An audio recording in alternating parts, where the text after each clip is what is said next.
Welcome to Charting Change in Legal. I'm Ari Kaplan, an analyst that covers the legal industry, and I'm here with my co-host. Caroline Hill, I am the editor-in-chief of Legal IT Insider. It's great to be here with you, Ari. It is so much fun every single time we connect. I'm so glad that we're doing this. I can't believe we've done 20 episodes of this program, let's call it, and I look forward to our conversation today. It's been a couple of weeks, and we've both been up to some interesting activities. Although I have to say, when I knew we were talking today, I kept thinking, gosh, we're already through the first quarter of the year. No, I know. And it's, Can I just yes, say please.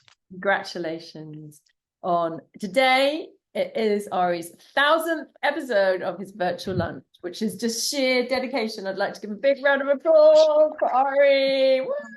Everyone in my family would be laughing. They'd be like, "Oh my gosh, my dad and the virtual lunch, unbelievable!" But I thank you for saying that. I won't spend too much time on it, but it is very cool and it's very consistent with my personality, but with my philosophy on accomplishing things, like just the sort of chipping away. It's not the 1,000 virtual lunches or the 1,000 anything. It's sort of the one at a time.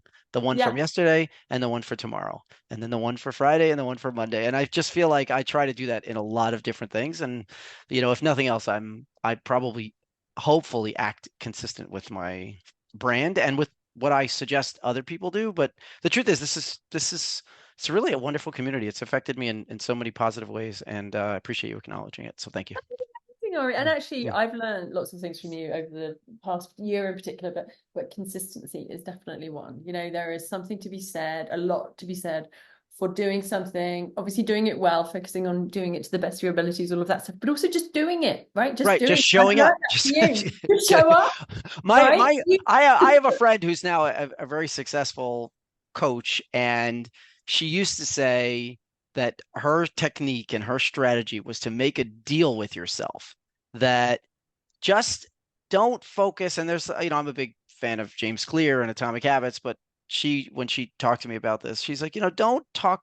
This is with respect to running or swimming or whatever. She's like, don't think tomorrow I'm going to get up and run 4 miles or something. She'd say, just make a deal with yourself that you'll get up at a certain time. Like that's the first deal. And then make another deal with yourself. You'll just get dressed. You'll just put on a running outfit. You don't have to go out to run. Your deal is just, and it was very interesting. It was sort of just like, all right, just tell other people you're going to do this and then show up when they show up and see what Yeah. happens. And so, I mean, it's a little Great. more, yeah, yeah. It's a great shout. And actually having that specific time, like with habits, you've got to make sure that they happen. And by having, specific time and a place and you show up and they know whether you're going to be, you created this environment where I admire you for it so much because it's a big commitment, turning up every day, even when we've been together at conferences. So anyway, so Yes, congratulations. thank you. Thank you. Well, one thing I will say is that the it has moved in many ways from a community for support, right? Because it started on March 16, 2020, to an opportunity to showcase thought leaders and people who are changing our industry. And we had yesterday Reggie DeBoer, who's the chief client officer at United Lex, but we've had hundreds of so many fascinating. I mean, you just wrote Shilpa's Yeah. profile, Yeah. and I would love to talk about that because I first interviewed her. Why don't you start? Tell us why you wrote that profile. Tell us a little bit about her, and then I could tell you, Yeah. why I was lucky to connect with her and learn from her. So Shilpa is she's had 9 different roles at Linklaters. She started out as a lawyer in the energy. She wanted to build roads and bridges, and particularly in emerging markets. So she joined their infrastructure practice, and I hope I've got that right actually. But so she was a practicing lawyer. She was very instrumental in developing their India practice. It was at a time when they were trying to work out how they deliver services in those markets to clients. So this was many years ago. And she's just had this amazing circuitous career where she's just gone with her gut. She's followed her instincts. She's had to move around the world with her husband, and because she puts it down to luck. So when I knew her first, I think she was global head of innovation at Linklater. So in her more recent roles, she's moved away from being a lawyer to take over innovation roles, and she's now the co-chair of their Gen AI committee. She's head of Create IQ, which is their contract lifecycle management practice. Because so Linklater is obviously building a lot of different services on top of its legal practice, and she was really instrumental in those. And she's very modest, and she puts a lot of it down to luck, or serendipity. I love that word. She says serendipity, but actually what she says is, and I found it so inspirational talking to her, because particularly at a time when young people, or not even young people, but lawyers are thinking about what their career will look like and what the avenues and options are, and and it no longer looks the same as it probably did when we were in practice. It's very much like, oh, I could do this and I could do this. So she's really inspirational, and what she really does, I think, is she nurtures. She has such a, she's really great with people, and so people want to open doors for her. She has a great network. She's clearly smart. She was their first trainee from an Indian university, and she has built relationships with people, so that at different times in her career, when she's been looking for the next thing, she's had a conversation with people, often at Linklaters when she's moved away. And they've said, oh, hey, I'm like, she came back to the firm at one point as COO of their India practice. She then smashed that, clearly, did achieve, got it to sort of an operational level. And then she moved on to do the same with Africa, setting up a partnership with Weber Wenzel. And so she's just at different times. But my favorite, and then I'll let you talk. My favorite thing, because of being a mum and having gone through the same thing and not responded to it in the same way as her, and I think this maybe speaks to us all, giving ourselves just I don't know, just thinking about how do I find creative ways of solving my own problems. She had 2 children. She was overwhelmed by all the emails from parents and like juggling and when's sports day, when's the trip to the theatre, whatever. So she and a friend built an app called COO, COO, I forget what it stands for, but and which was a kind of WhatsApp / Google Calendar type thing, which went on to be a big success and was acquired by this online company called Classlist. They bought it from them.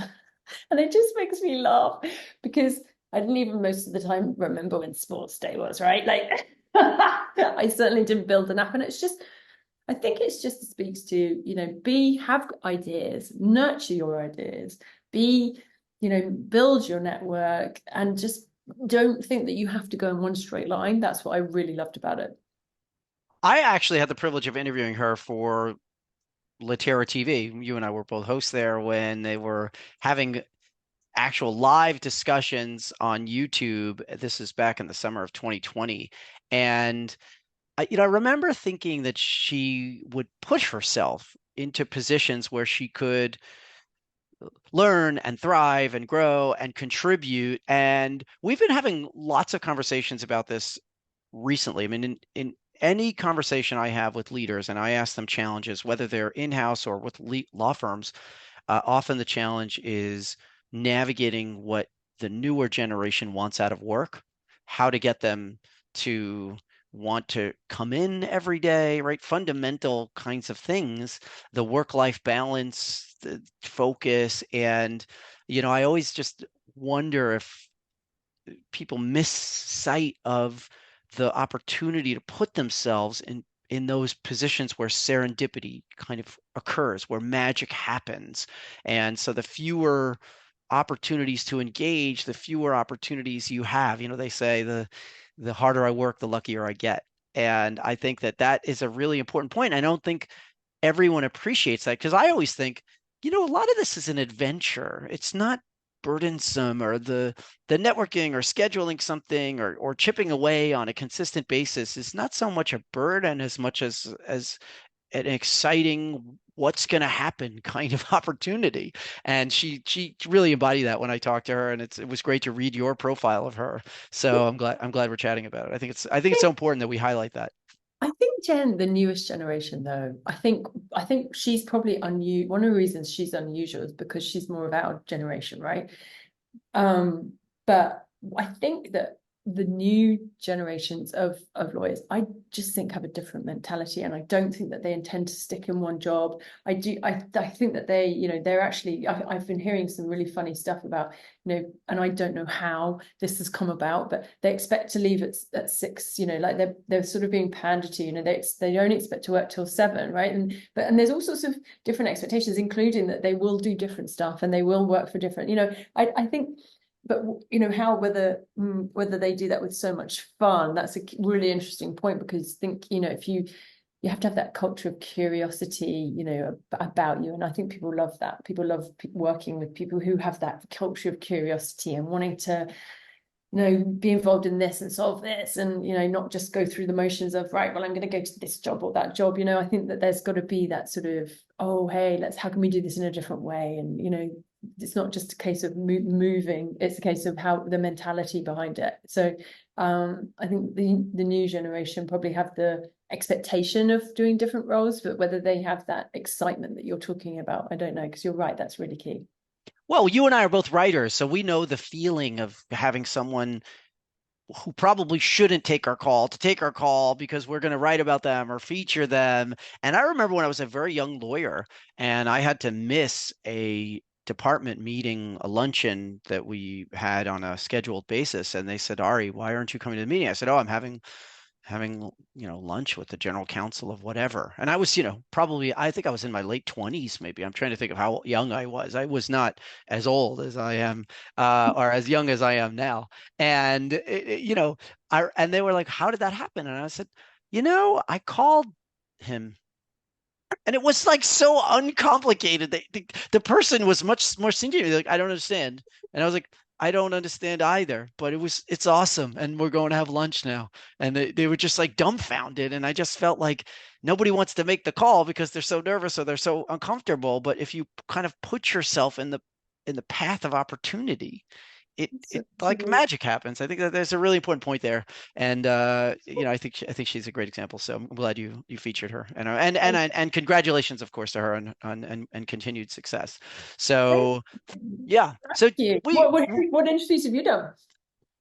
what interviews? Yeah. Oh, I am just thankfully the fourth part of my general counsel report has just come out. I interviewed 60 general counsel in 11 countries. I think it was 11, it could be 13, but in 11 countries. And just fascinating. I love when it comes out iteratively. So it usually comes out in 3 or 4 parts, depending on how voluminous the research is. This year was particularly compelling, and there were so many perspectives. And just, I think we work in a very generous community in the sense that people really want to share what they're learning in an effort to then learn what others are doing and how that can kind of raise us all up. And I think it's a really important point. So it's been particularly interesting. And I usually start these interviews in the summer.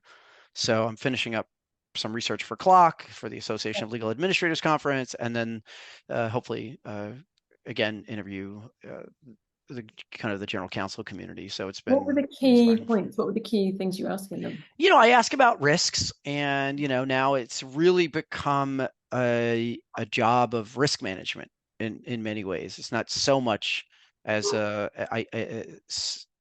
isolated legal issues. It's really much more of a holistic enterprise level counselor.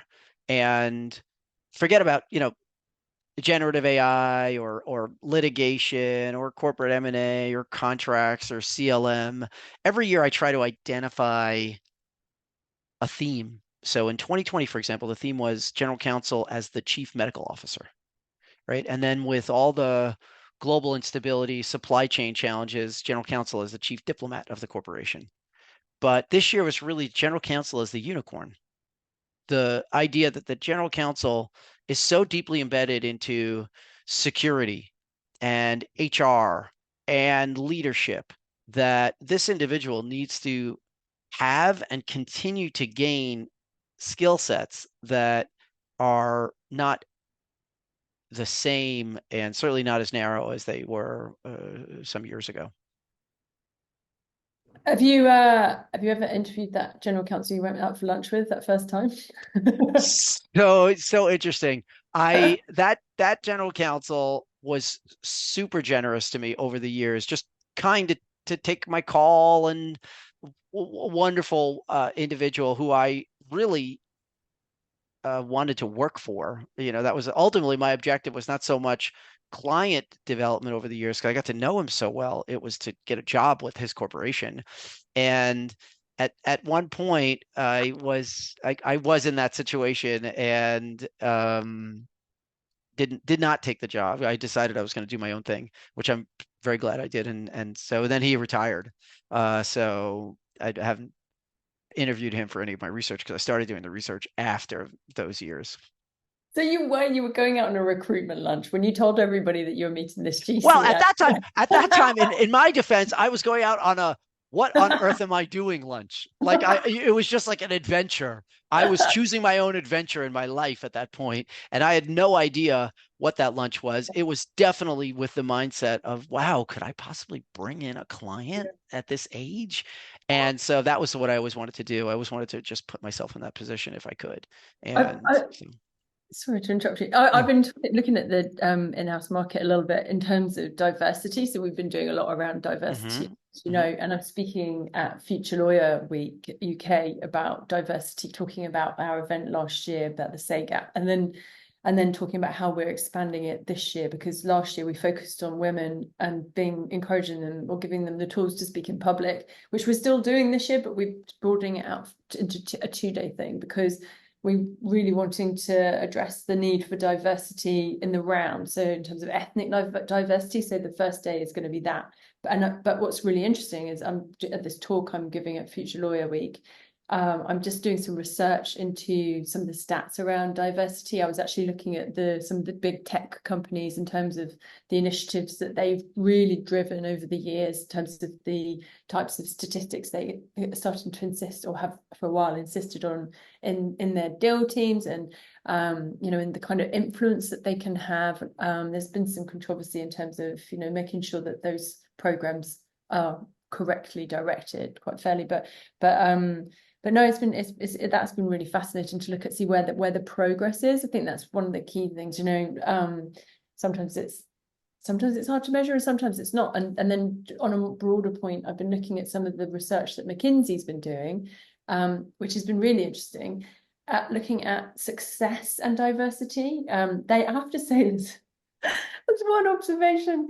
McKinsey is way too smart for me. They come up with these diagrams of, like, I can't understand a single thing I'm looking at. Like, they have all of these stats and this, and it's all correlated. And I'm just going to include one in my talk. And I was like, I don't even know what this means.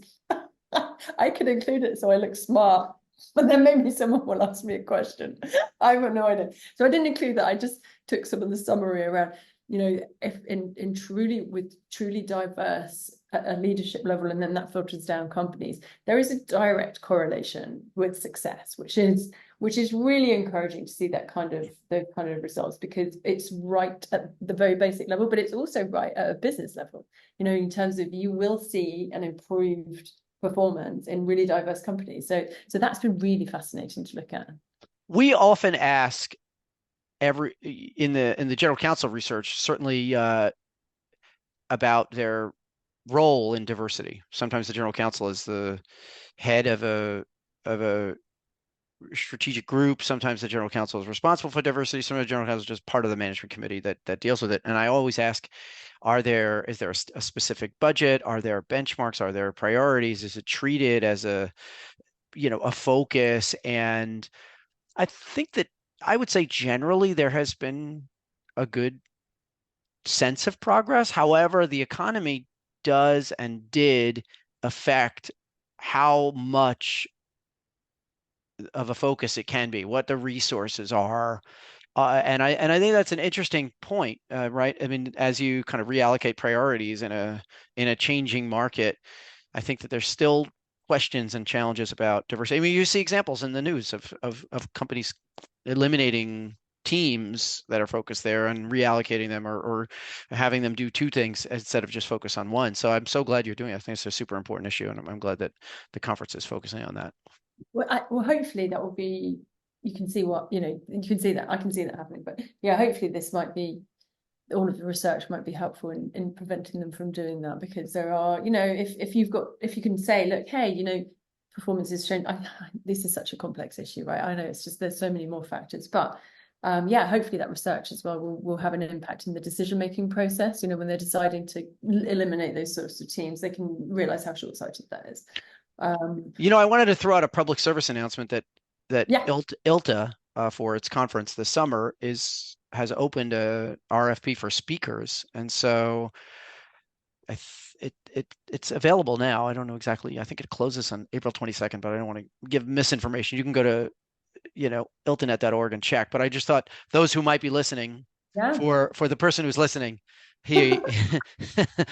she may want to apply. So I just throw that out there because I think it's a great event. I think the more speakers, and you're talking about a diversity of speakers, I think people need to know in order to submit. So the greater awareness we can provide, the better the programming will be, the more opportunities there will be. It's a great shout out. And actually, I know you're always really great with ILTA, and you always get involved, and I always forget to forget to apply. I expect them to come to me, because it's not like it's a really big program. Who wouldn't want you? They should have us just in the lobby with cookies and some coffee. Not too much coffee, but cookies and some coffee. We just banter with microphones. And we'll see all the other very important people talking to Bob Ambrogi, as they should. We'll just be bantering around like the two guys in the Muppets. So They'll be running if away. Joy Heath Rush is listening, we have an idea for ILTACon. Just the two of us with microphones talking about nothing. We could be roving reporters if they That's give us right. time. We'll just rove around, and well, actually, AKA sit in the executive suite at the Hilton.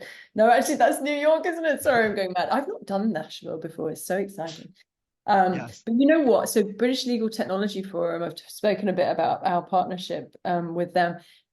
I've got it's so exciting. I just looked at the mock-up today. I've got a legal IT inside a newsroom at the conference, which is like a dedicated room for interviews. It's got glass panels so that everyone can and everyone's going to be able to come in, and we're going to be doing interviews throughout the conference, which is so fun. So this is what we need at ILTA. All right, we need that. I'm going to share that clip, and I'm going to promote it, and we're going to be the Muppets at ILTA, and it's going to be amazing, Caroline. I feel like that's the note on which we should end our program today. The idea of us doing this live in front of actual people, and hopefully our listener will join us. Okay. It is as always a privilege, Caroline. I feel so lucky that we get to do this, and I look forward to doing it again. Thanks so much. Thanks, Owen. Speak soon.